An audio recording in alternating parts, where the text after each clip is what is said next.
ఏపీలో ఎన్నడూ లేని విధంగా వెంకటేశ్వర స్వామి మీద ఆరోపణలు రావడం దురదృష్టకరమని వైసీపీ మాజీ మంత్రి ఆవేదన వ్యక్తం చేశారు. లడ్డూ కల్తీ పేరుతో సీఎం చంద్రబాబు భక్తుల మనోభావాలు దెబ్బతీశారన్నారు. ఇది రాజకీయాల కుట్రలో భాగమే అన్నారు. వెంకటేశ్వర స్వామి మీద, స్వామివారి కైంకర్యాల మీద అసత్యాలు ప్రచారం చేస్తున్న చంద్రబాబుకు మంచి బుద్ధిని ప్రసాదించాలని ప్రత్యేక పూజలు చేసినట్లు కాకాని తెలిపారు. వక్రబుద్ధి నుంచి చంద్రబాబుకు మంచి బుద్ధి రావాలని స్వామిని కోరామన్నారు. నెయ్యిలో కల్తీ జరిగి ఉంటే టీటీడీ బయట పెట్టాలి కానీ టీడీపీ కార్యాలయంలో చంద్రబాబు, లోకేష్, పవన్ కళ్యాణ్ చెప్పడం ఏంటని కాకాని ప్రశ్నించారు.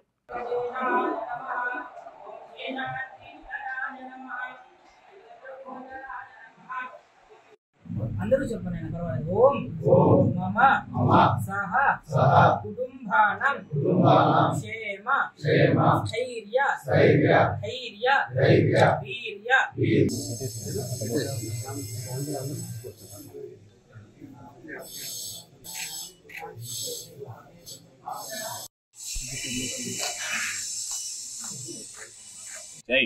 కాబట్టి వాటిని తిప్పి పంపించేశాము, రిజెక్ట్ చేశాము. సాధారణంగా స్వామివారి దగ్గర ఉన్న ప్రక్రియ ప్రతి వస్తువుని తయారు చేయడానికి స్వామివారి దగ్గర ల్యాబొరేటరీ ఉంది. స్వామివారి దగ్గర ల్యాబొరేటరీ ఉందనేటువంటిది చంద్రబాబుకు తెలుసు, అయినా అక్కడ లేదు అని అబద్ధాలు చెప్పాడు. అది వేరే విషయం. ప్రతిసారి నెయ్యి తీసుకొస్తే స్వామి దగ్గర దాన్ని పరీక్షించిన తర్వాత స్వామివారి దగ్గర ఉన్నటువంటి ల్యాబొరేటరీలో దాంట్లో కల్తీ జరిగిందా లేదా అనేటువంటిది నిర్ధారించుకొని కల్తీ జరిగింది అని తెలుసుకున్న తర్వాత దానిని రిజెక్ట్ చేస్తారు. ఒక్కొక్కసారి ఏమేమి కల్తీ జరుగుతున్నాయని తెలియడానికి మైసూరులో ఉన్నటువంటి national food technology and research సెంటర్కి పంపిస్తారు. ఈసారి చంద్రబాబు అందుకు భిన్నంగా 4 ట్యాంకర్లు పాస్ అయ్యి వెళ్ళిపోయి 4 ట్యాంకర్లు రిజెక్ట్ అయిన తర్వాత వాటిల్ని గుజరాత్లో ఉన్నటువంటి నేషనల్ డైరీ డెవలప్మెంట్ బోర్డుకి పంపించి అక్కడ కూడా ఏదో ఒక కుట్రకోణం ఉన్నట్టుగా బయట అనిపిస్తుంది. అక్కడ నుంచి నివేదిక తెప్పించడం, ఆ నివేదికని టీటీడీ బయట పెట్టకుండా నేరుగా తెలుగుదేశం పార్టీ కార్యాలయంలో బయటపెట్టి దీంట్లో అనిమల్ ఫ్యాట్ ఉందని చెప్పారు. ఓ పక్క లోకేష్ చెప్పాడు, ఓ పక్క పవన్ కళ్యాణ్ చెప్పాడు, ఓ పక్క టీటీడీ శ్యామలరావు గారు చెప్పారు. 4 ట్యాంకర్లు అడల్టరేషన్ లేదు, కల్తీ లేదు అని చెప్పి ధృవీకరించుకుని పంపించాం. 4 ట్యాంకర్లో కల్తీ ఉందని వెనక్కి పంపించాం. ఈ తతంగం అంతా అసలు ఎప్పుడు జరిగింది? చంద్రబాబు నాయుడు ముఖ్యమంత్రి అయిన తర్వాత జరిగినటువంటి తతంగం. చంద్రబాబు నాయుడు తాను ముఖ్యమంత్రి అయిన తర్వాత జరిగినటువంటి ఈ తతంగాన్ని ముందున్నటువంటి జగన్మోహన్ రెడ్డి గారికి, ప్రభుత్వానికి అంటకట్టడానికి ప్రయత్నం చేస్తున్నారు. ఏం మాట్లాడుతున్నారు అర్థం కావట్లేదు. అబ్బాయి ఏం మాట్లాడుతున్నారో తెలియదు, కొడుకు ఏం మాట్లాడుతున్నారు తెలియదు. సాక్షాత్ పవన్ కళ్యాణ్ అన్నాడు చంద్రబాబు నాయుడు దీనిలో ఏం మాట్లాడడం మాకు సంబంధం లేదు, కానీ జగన్మోహన్ రెడ్డి గారికి సంబంధం ఉండదు.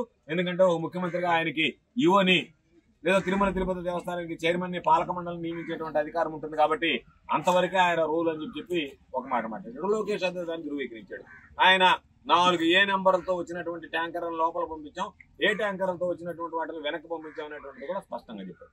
ఇవన్నీ జరిగిన తర్వాత ఎన్నడైనా ప్రజల మనోభావాలని గౌరవించకుండా కించపరిచేటువంటి విధంగా అయ్యో మనం ఇటువంటి ప్రసాదాన్ని స్వీకరించామా దేవుడి దగ్గర నుంచి అని చెప్పి అనుమానపడేటువంటి విధంగా, ఆ అనుమానాలు బలపడేటువంటి విధంగా దుష్ప్రచారం చేయడం అనేటువంటిది బహుశా ఆంధ్ర రాష్ట్ర చరిత్రలో చంద్రబాబు నాయుడు అనేటువంటి వ్యక్తికి ఒక్కడికే దక్కింది. ఎందుకంటే చంద్రబాబు నాయుడికి నీతి, నియమం, నిజాయితీ ఏమీ లేవు.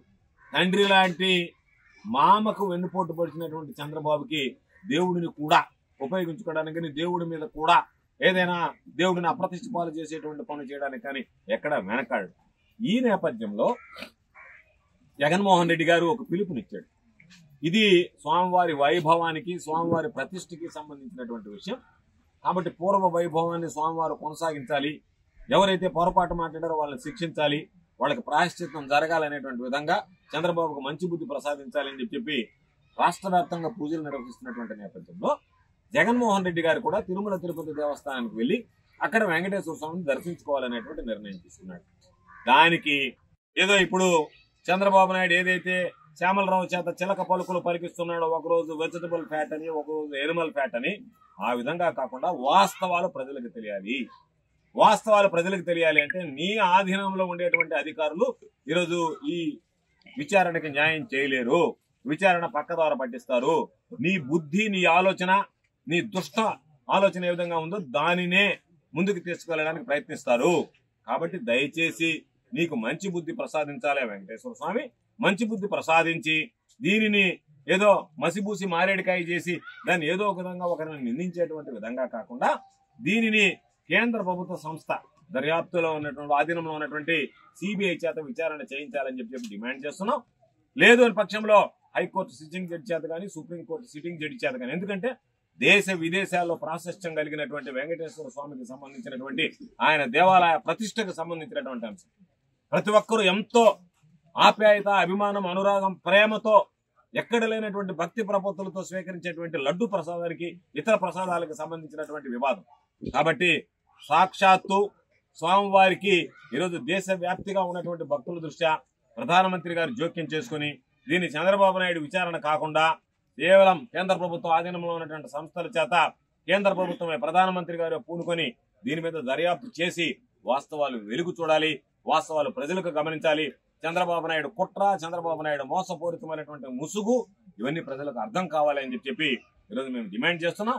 అదేవిధంగా రాబోయేటువంటి రోజుల్లో చంద్రబాబు నాయుడికి భగవంతుడు మంచి బుద్ధి ప్రసాదించాలని చెప్పి ఈరోజు పూజలు చేశాం.